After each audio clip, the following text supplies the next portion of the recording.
Good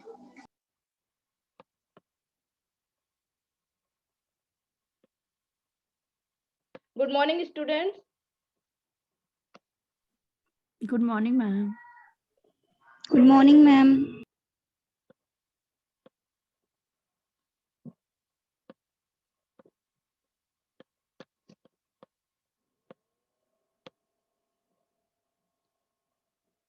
छात्रों, अब मैं आपसे कुछ प्रश्न पूछूंगी, उनके जवाब आपको चैट बॉक्स में देना है और मैं जिस किसी छात्र को निर्देश दूंगी तो वह अपना जवाब अपने आप को अनम्यूट करेगा और फिर अपने जवाब देगा।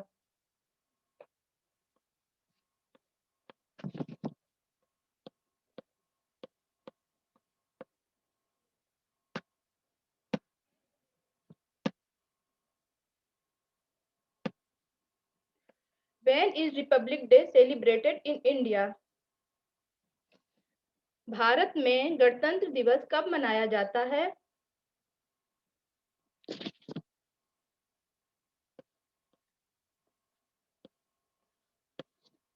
यस रोशनी।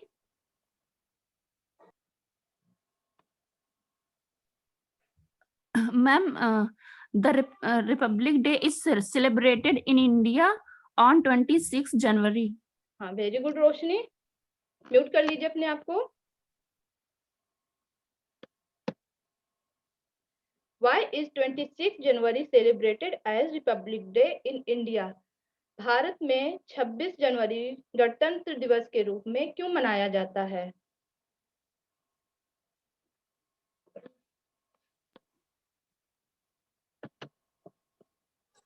प्रतिमा मैम।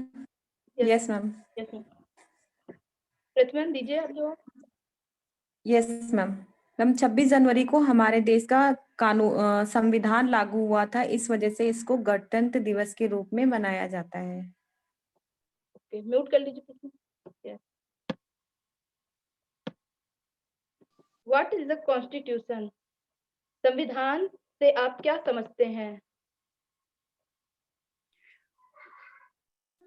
मैम, संविधान नियम और कानूनों का वह दस्तावेज है जिसके अनुसार हमारे देश का शासन चलता है।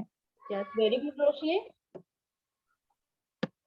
तो छात्रों, आज हम संविधान के बारे में विस्तार से अध्ययन करेंगे।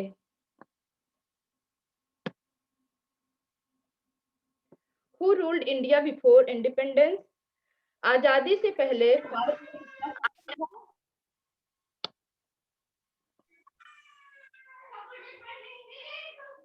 रोशनी म्यूट करिए अपने आप को। अमिता अपने आप को अनम्यूट करिए और इसका जवाब दीजिए। आजादी से पहले भारत में किसका शासन था? मैम, आजादी से पहले अंग्रेजों का शासन था। हाँ, वेरी गुड अमिता। म्यूट करिए अपने आप को। What has been established to keep the governance running smoothly? शासन को सुचारू रूप से चलाने के लिए किसका निर्माण किया गया?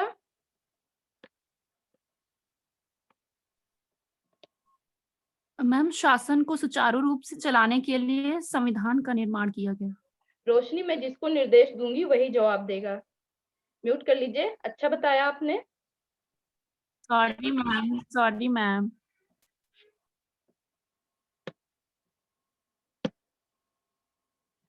छात्रों, शासन को सुचारू रूप से चलाने के लिए संविधान का निर्माण किया गया। तो आइए हम जानते हैं कि संविधान का निर्माण कैसे हुआ। A constitution is a set of fundamental principles or established precedents according to which a state or other organization is governed. संविधान मूलभूत सिद्धांतों का एक समूह है जिसके अनुसार एक राज्य या संस्था कार्य करते हैं। ये किसी संस्था के लिए मिलकर नियम बनाते हैं। जब इन्हीं सिद्धांतों को एक दस्तावेज पर लिखा जाता है तो उसे लिखित संविधान कहते हैं। The Constitution of India is the supreme law and was adopted on 26 November 1949. Bharat का संविधान एक सर्वोच्च कानून है। यह 26 नवंबर 1949 को अपनाया गया। And came into effect on 26 जनवरी 1950 और यह 26 जनवरी 1950 को भारत में लागू किया गया। Proclaiming India to be a sovereign democratic republic और भारत को एक स्वतंत्र संप्रभु गणराज्य घोषित किया गया। B.R. Ambedkar is recognized as the father of Constitution of India. Doctor Bhimrao Ambedkar को कॉन्स्टिट्यूशन का फादर बोला जाता है।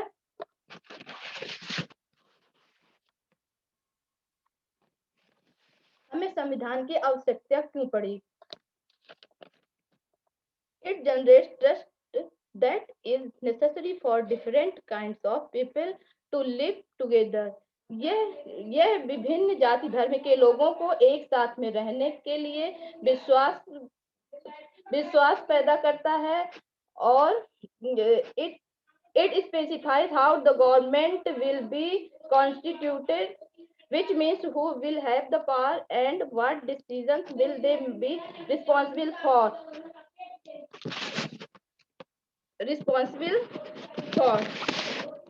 यह निर्देशित करता है कि सरकार का गठन कैसे किया जाएगा। इसका अर्थ है कि किसके पास शक्ति होगी और वे किस निर्णय के लिए जिम्मेदार होंगे। It lays down limitations on the powers of the government and makes the citizens aware of their rights. यह सरकार की शक्तियों को कम करता है और नागरिकों को उनके अधिकारों के बारे में जागरूक करता है। It expresses the aspirations of people to building a good society. यह एक अच्छे समाज के लिए लोगों की आकांक्षाओं को व्यक्त करता है। It defines the nature of political system of a country. यह किसी देश की राजनीतिक प्रणाली की प्रकृति को परिभाषित करता है। It provides a set of rules that allow the minimal coordination amongst members of society. यह नियमों का एक समूह प्रदान करता है जो समाज के सदस्यों के बीच न्यूनतम समन्वय की अनुमति देता है।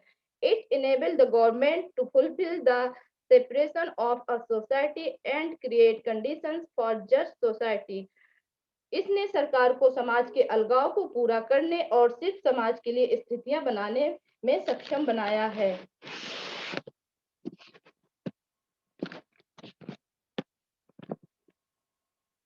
How many types of constitutions are there?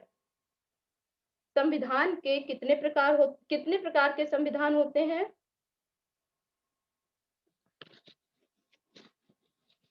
Roshni unmute करिए और जवाब दीजिए। संविधान कितने प्रकार के होते हैं?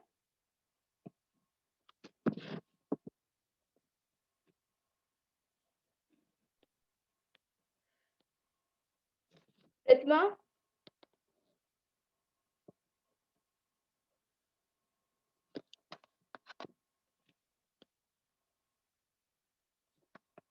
अमिता अपने आप को अनम्यूट करके जवाब दीजिए।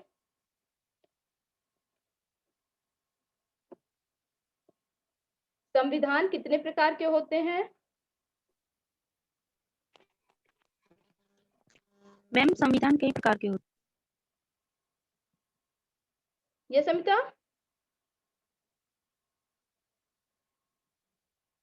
रिचा,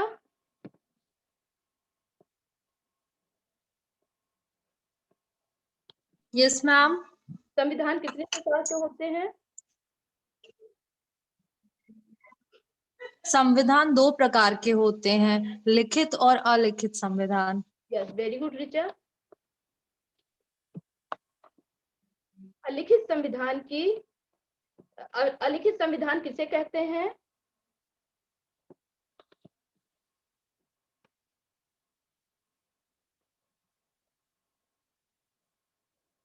प्रतिमा अनम्यूट करिए और इसका जवाब दीजिए आप।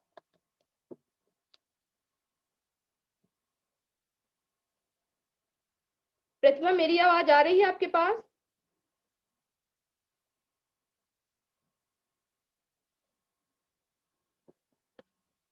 रिचा आप दीजिए। अलिखित संविधान वो संविधान होता है जो लिखित रूप में नहीं होता है, Yes, yes. उसमें कभी भी किसी प्रकार के बदलाव लाए जा सकते हैं।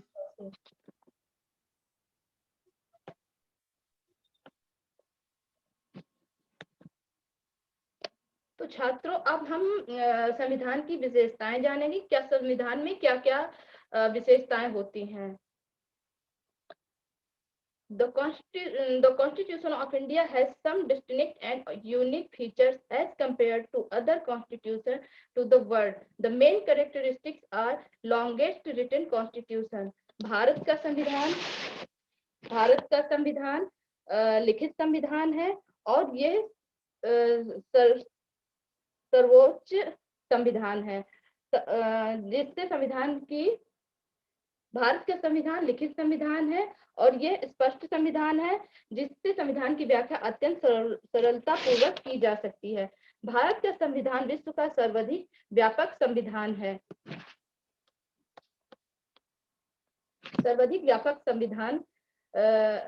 है। इसमें केंद्र सरकार, राज्य सरकार, प्रशासनिक सेवाएं, निर्वाचन आयोग आदि प्रशासन से संबंधित सभी विषयों पर विस्तार से लिखा गया है।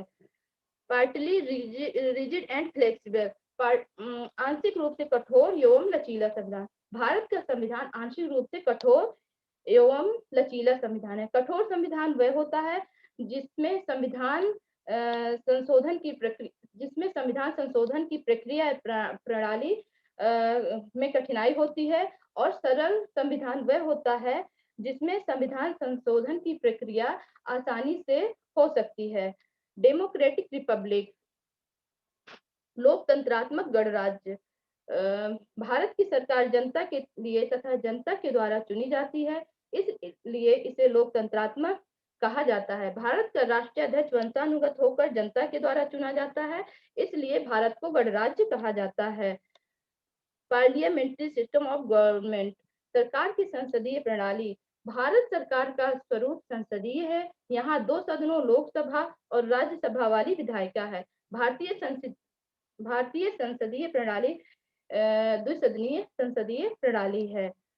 अब फेडरेशन, भारत एक महासंघ है। भारत के संविधान में संघीय व्यवस्था है। केंद्र व राज्यों के बीच शक्तियों का विभाजन किया गया है। यदि केंद्र और राज्य के बीच कोई आपत्ति पैदा होती है तो उसे सुप्रीम कोर्ट की व्याख्या अनुसार उसका निराकरण किया जा सकता है।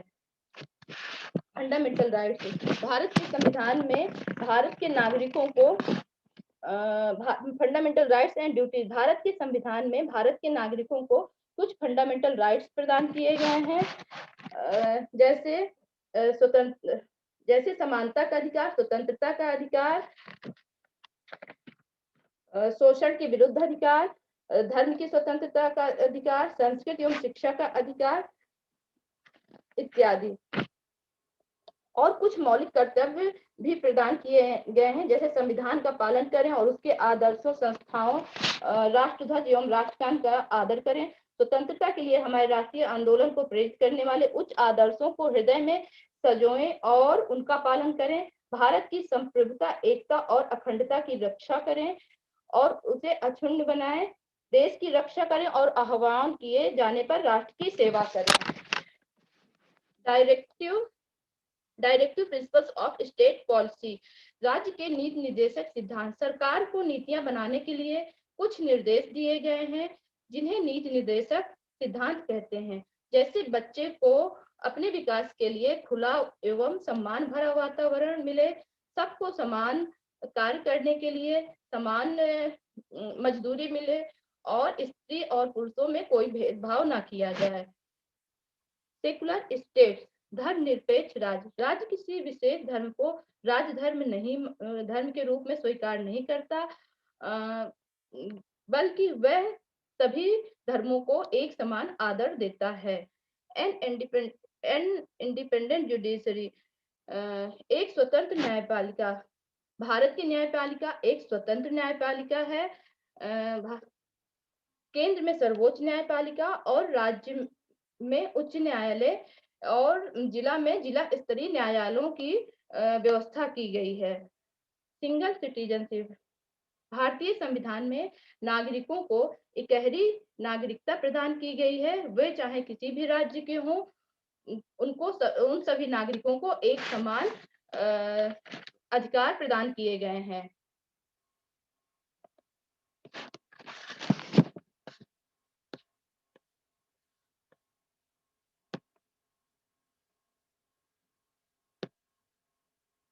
छात्रों, अब आइए हम चैप्टर को समराइज कर लेते हैं।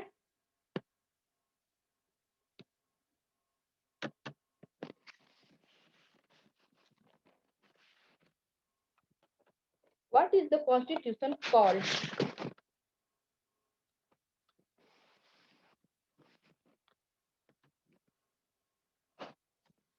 संविधान किसे कहते हैं?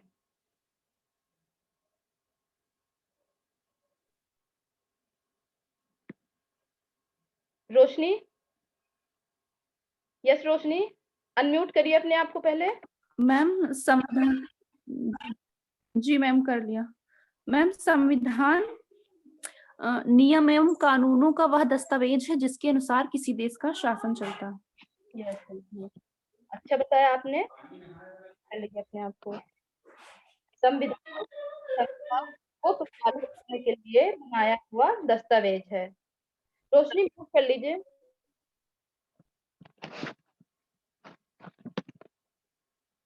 A constitution is a statement of the basic principles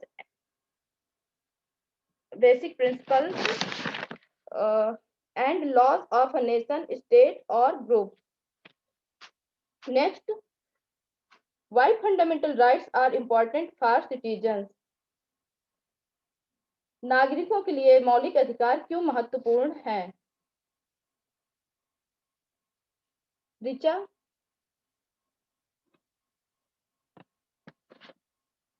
आवाज आ रही है मेरी?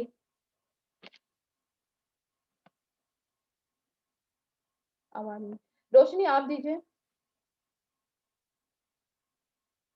मैम मौलिक अधिकार नागरिकों की स्वतंत्रता की रक्षा करते हैं।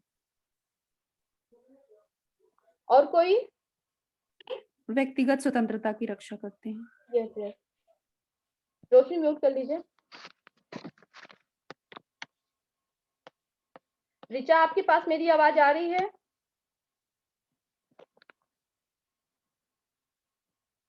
नागरिकों के लिए मौलिक अधिकार क्यों महत्वपूर्ण है? राष्ट्र द्वारा नागरिकों को प्रदान अधिकार मौलिक अधिकार कहलाते हैं। ये अधिकार नागरिकों के व्यक्तित्व को निखारने और जीवन यापन के लिए इनकी स्वतंत्रता सुनिश्चित करता है।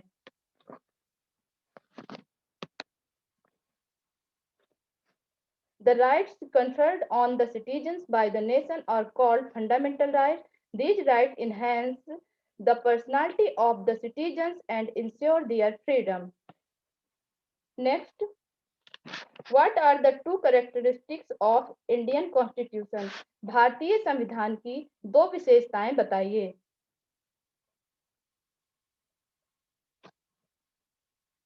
वंदना, अनम्यूट करिए अपने आप को और जवाब दीजिए। रोशनी म्यूट करिए। वंदना, मेरी आवाज आ रही है आपके पास? यस रोशनी, आप दीजिए। मैम हमारा संविधान दुनिया का सबसे बड़ा लिखित संविधान है। यस, और ये सभी लोगों की समानता की रक्षा करता है। यस रोशनी, अच्छा बताया आपने। म्यूट कर लीजिए अपने आप को। तो छात्रों, अब ये उत्तर आप अपनी उत्तर पुस्तिका में अपनी नोटबुक में लिख लीजिए।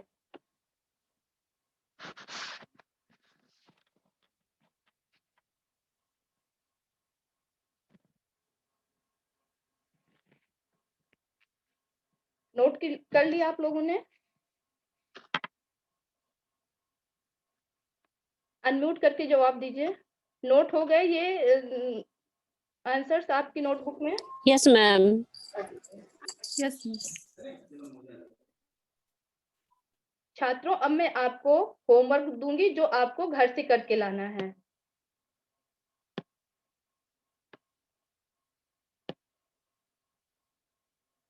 Right a short note on Indian constitution, भारतीय संविधान पर संक्षिप्त टिप्पणी लिखिए। Next, search and write some more characteristics of Indian constitution, भारतीय संविधान की विशेषताओं की सूची बनाकर लाइए। इसको लिख लीजिए होमवर्क को।